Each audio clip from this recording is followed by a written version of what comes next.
Anybody can say that this judge is not biased and is not leaning in a certain direction. As long as the judge appears to be tipping the scales of justice in Rittenhouse's favor, the public may not have confidence in the process or the verdict. This judge has done everything but, offer to adopt Kyle Rittenhouse. Basically, what they're saying is, oh, it's okay to shoot white people, too. Oh.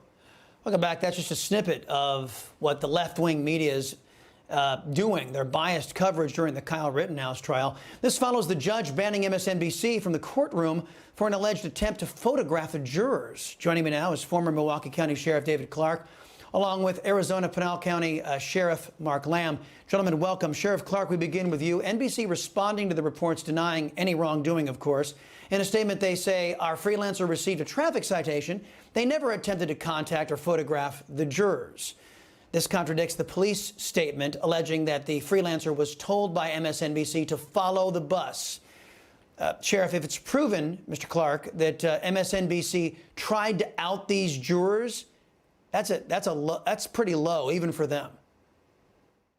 Yeah, well, look, of course, MSNBC is going to deny it. I mean, they lie, and so that's what they do. But look, due process cannot happen in this type of environment with the tension that's going on right now, the intimidation. It's very hard for justice to operate like that. So I think the judge moved. I've been watching the judge.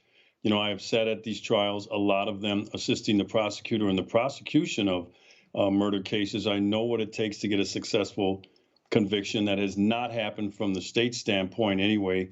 And I've been watching the judge. I think the judge has exercised a lot of patience because he had the grounds, and he still might, he hasn't ruled on it, to declare a mistrial with prejudice, meaning that the state cannot bring this case back again.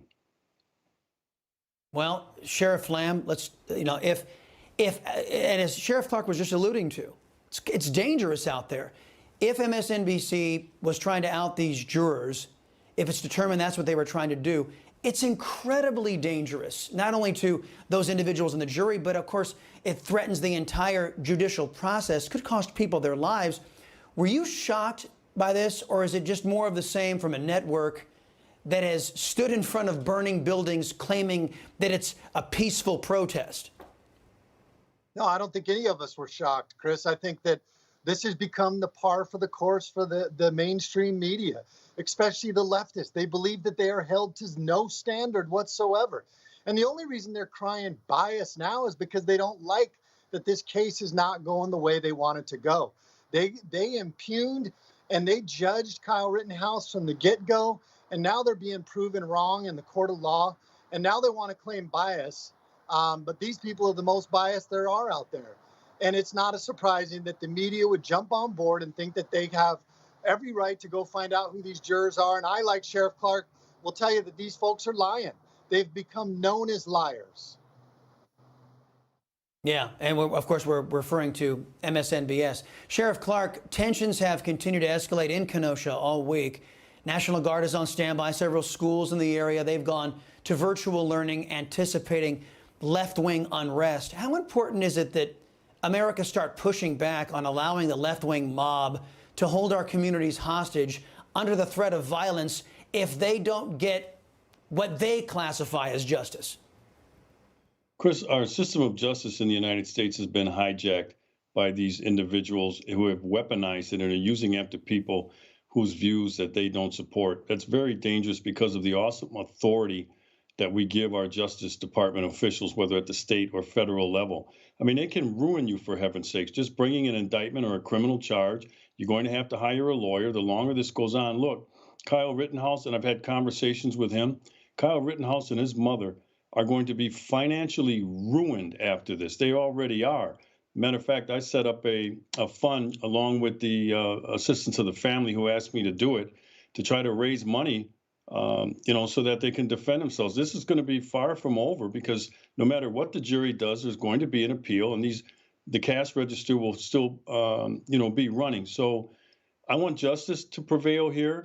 You're entitled to due process in the United States. The people who are dead, the two guys, they're entitled, and their families are entitled to justice and due process. You are not entitled, however, to a particular outcome.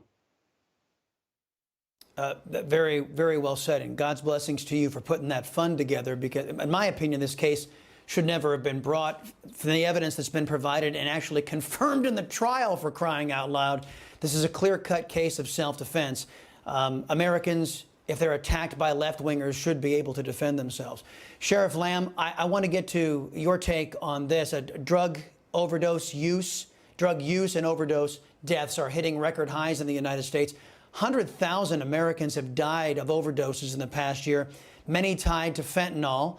Analysts credit the China virus pandemic and the abundant supply of this poison that Mr. Biden has allowed to flow into the United States along with his illegal aliens. This is just tragic all around, yes? Oh, absolutely. And you hit it right on the head, Chris. This is the result of Biden's failed border policies. They have allowed these borders to be wide open. The cartel has taken advantage of it. Just in my county in 2018, we had 0 M30 fentanyl pill seizures. In 2019, 700 pills.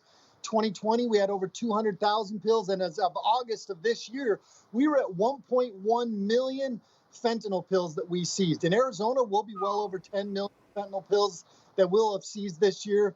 And they are putting fentanyl not only in the fentanyl pills, but they're putting them in methamphetamines, marijuana, heroin, cocaine. Everything has traces of fentanyl. So we can only expect to see these overdoses increase, which is sad because it is hurting American families across this country. And that is the real immorality here, that we are allowing this to happen as Americans with an open border. Another sad consequence of having socialists in charge of this nation. Sheriff Mark Lamb and Sheriff David Clarke, appreciate you, gentlemen. You just watched Newsmax TV, America's fastest growing cable news channel, now in more than 70 million homes. You can get Newsmax TV on your cable system or check your cable guide. And if your system doesn't carry Newsmax, call them, tell them you want Newsmax TV, because we're real news for real people.